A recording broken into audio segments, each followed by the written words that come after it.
Hello, good morning, good people. This is Kuda from Taniwa Agro. Now we're on 18.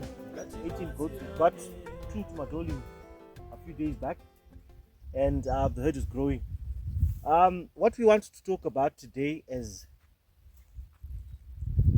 the idea when is the best time for your goats to have their kids. We've got different breeding systems, and one of those breeding systems is a controlled sort of breeding setup where your doors do not run with their bucks. They're kept separate, and then when it's time you allow them to mate, and then so that you synchronize your kidding, and you also synchronize the time that all your goats give birth. And that means you'll be deliberate about the season in which your goats will give birth. So that's what we want to talk about. And this is specific to Zimbabwe. We've got 2 sort of different climates. We've got a rain season that runs from about November to about April, and then a dry season that starts between your April to end of October. So those are 2 distinct seasons that you can separate in Zimbabwe. We're in a subtropical climate, so it's not very cold, it's not too hot as well.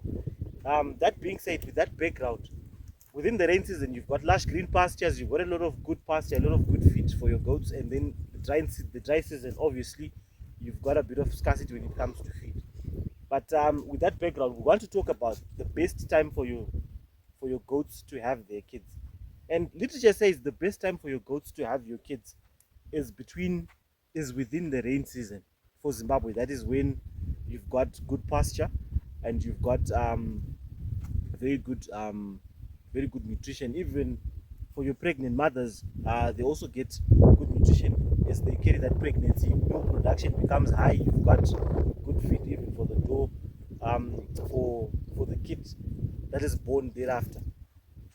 But there are challenges that come with having kids in the rain season. Obviously, you've got a high risk of disease because of the moist conditions.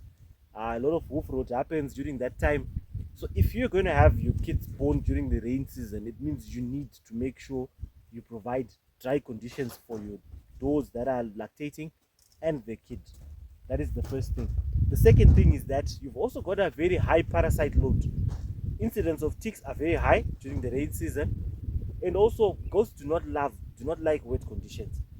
So you likely get incidences of pneumonia and the like. So you have to bring your A game when it comes to medicines, vaccines, and your vet approach has to be on point. So if you're going to have your kids during the rain season, that is the drawback that it comes with. Ndoma challenges anosanganikwa nawo when you have your kids during the wet season. During the winter, it gets cold for your kids.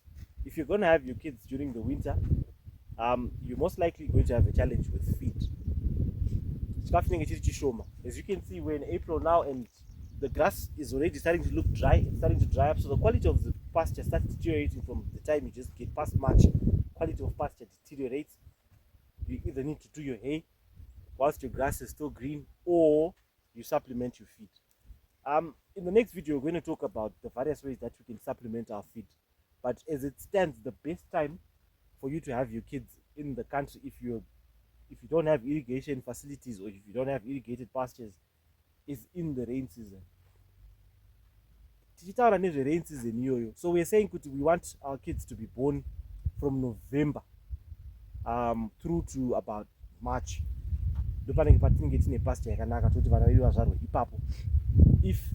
your kids are going to be born in November, if your first kids are going to be born in November and you have your gestation period is 150 days, that is 5 months. So we need to dial back 5 months in a controlled breeding setup to know when is the best time to introduce your buck. So November, you go back, October is the first month, October, September, August, July, June. So around May, June, you should be introducing your buck to your does. The best time I would say is maybe around April, so that when you introduce your buck, in case there's missed incidences of heat and the like, you get an assurance that within the window that you want, your kids will start coming out.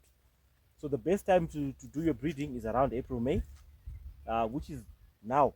Actually, you should be having your doors, you should have your bucks present for your doors so that you get your kids in the best possible window for their breeding, uh, for for their kidding. That is the first thing. The second thing is, my encouragement is, if you've got irrigated pastures, say for example you've got irrigated pastures and you're deliberate about your pastures, you can actually have your kids born around August. The temperature starts getting warm August, September, October. It's warm enough and you've got irrigated pastures, so you've got abundant feed for your mother and your kid.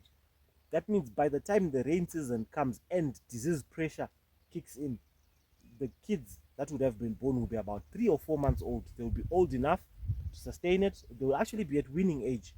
But it means you're going to win through a very dry period of time, which means you then have to bring your A game when it comes to feed. So the next video we're going to talk about pastures, how to do it. I'm hoping to do an interview with one of the guys who do pastures, so that they explain to us what is the best pasture to plant, which time of the year, so that if we then bring that, we can then breed our goats throughout the year, and not necessarily be limited to one breeding season. If you're doing commercial, if you're doing like I'm doing, if you're still on a small scale, you just allow your bucks to run free, because we want to maximize on the available dose to make sure we have enough kids. Thank you so much for watching.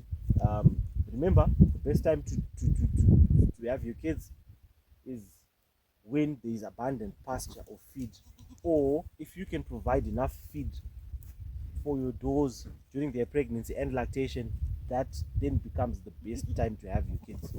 The breeding season for Zimbabwe is very good. It's a subtropical climate. It's not too cold, it's not too hot. If you can just control your feed situation, you can breed throughout the year. Thank you so much for watching. It's been a blessing.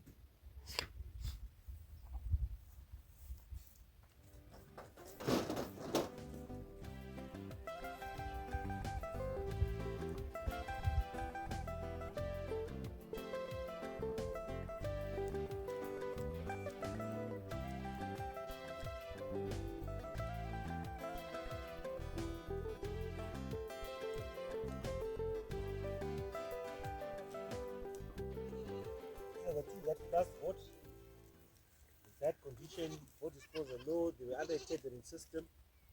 But hopefully they'll recover. These are the last 3 that we actually bought, and we're hoping they'll recover and do better, and hopefully they'll be able to breed in the next maybe 3 or 4 months. Allow them to grow first before they actually allowed.